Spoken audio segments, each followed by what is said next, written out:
ሰላም ጤና ይስጥልን የተከበራችሁ ውድ የማኦቱ ቤተሰቦች እንደምን አላችሁ? ሰኔና ሰኞ ሲገናኝ የሰው ልጅ ለምንድን ነው የሚደነግጠው? የሰኔና ሰኞ ታሪካዊ እይታ ምን ይመስላል? እውነት ሰኔና ሰኞ ሲገጣጠም መጥፎ ነገር ነው? ሰኔና ሰኞ መገጣጠም ትልቁ ታሪካዊ ትርጉሙ ምንድን ነው? ለምንስ ሰኔና ሰኞ ሲገጣጠሙ ሰዎች ይፈራሉ? እውነት ሰኔና ሰኞ አፈ ታሪክ ነው ወይንስ እውነትም ትክክለኛ የሚከሰት ተግባር ነው የሚሉ ነገሮችን አብራችሁን ከቆያችሁ መልስ ታገኙበታላችሁ። በያላችሁበት ሰላማችሁ ይብዛ።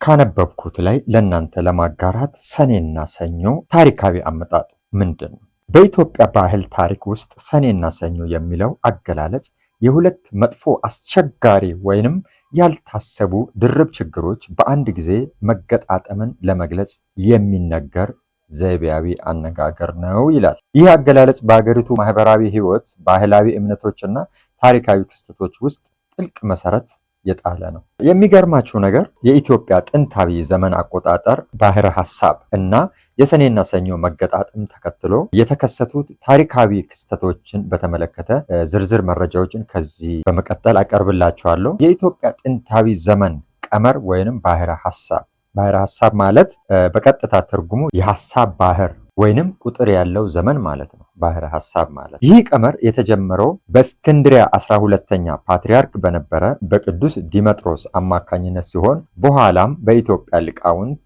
እየዳበረ የመጣ ስነ ፈለክ ወይንም አስትሮኖሚ የሂሳብ ስሌት ነው። የስሌቱ ዓላማ በዓመታት ውስጥ የሚመጡ በዓላትና አጽዋማትን እንደ ትንሣኤ፣ አይነ ጾም ወዘተ የሚሉበትን ዕለትና ወር አስመልክቶ ለማውጣት ያገለግላል። የሰኔና ሰኞ ዑደት በባሕረ ሐሳብ ስሌት መሰረት ሰኔ 1 ቀን ሰኞ ሆኖ የሚመጣው በየ5 ዓመቱ በየ6 ዓመቱና በየ11 ዓመት ልዩነት ውስጥ እነዚህ ሰኔና ሰኞ ይገጣጠማል የሚል ታሪክ አለ።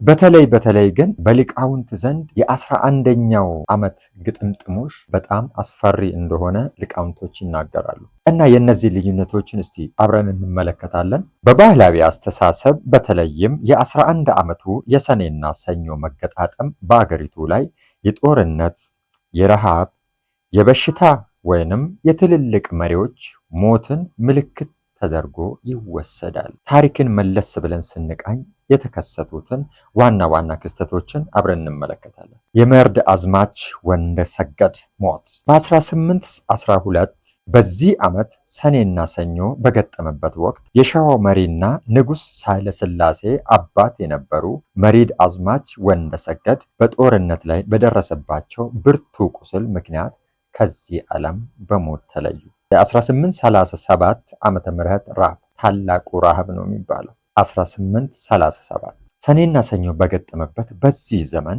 ኢትዮጵያ ከፍተኛ የድርቅና የረሃብ አደጋ ተከስቶ በሕዝቡ ላይ አስከፊ መከራ አምጥቶ ነበር። ሌላኛው የክፉ ቀን መቅደም በ1888 በታሪክ ትልቁና አስከፊው የረሃብና የቸነፈር ዘመን ከመከሰቱ አንድ ዓመት በፊት በ1888 ዓመተ ምህረት ሰኔና ሰኞ ገጥመው ነበር። በወቅቱ በተገቢው የቅድመ ዝግጅት ሥራ ባለመደረጉ በቀጣዮቹ ዓመታት በተለይ በ1881 እስከ 83 ዓመተ ምህረት የከብት መቅሰፍትና ታላቁ የረሃብ ዘመን ወይንም ክፉ ቀን ገብቶ ከግማሽ በላይ የአገሪቱ ሕዝብና እንስሳት አልቀዋል።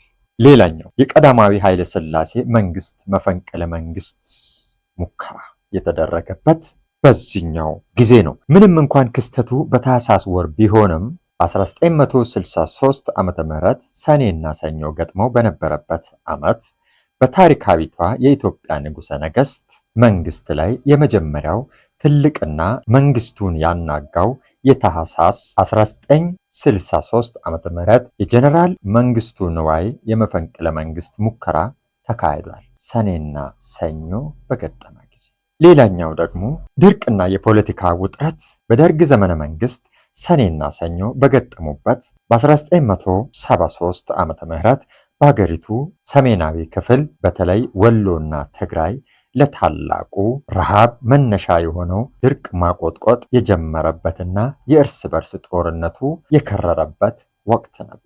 በአጠቃላይ እነዚህ ክስተቶች ድንገተኛ የተፈጥሮና የፖለቲካ ግጥምጥሞች ቢሆኑም ማህበረሰቡ ግን ከቀን ቀመሩ ወይንም ከባህረ ሐሳቡ ትንቢት ጋር በማያያዝ ሰኔና ሰኞ መጥፎ ነው የሚለውን እምነት እንዲያጠናክሩ አድርገዋቸዋል። እንግዲህ በዚህ ምክንያት ነው ሰኔና ሰኞ በጣም መጥፎ ነው፣ በዛ ሰዓት ብዙ ነገሮች ሊፈጠሩ ይችላሉ የሚሉ ነገሮችን እምነት የመጣው።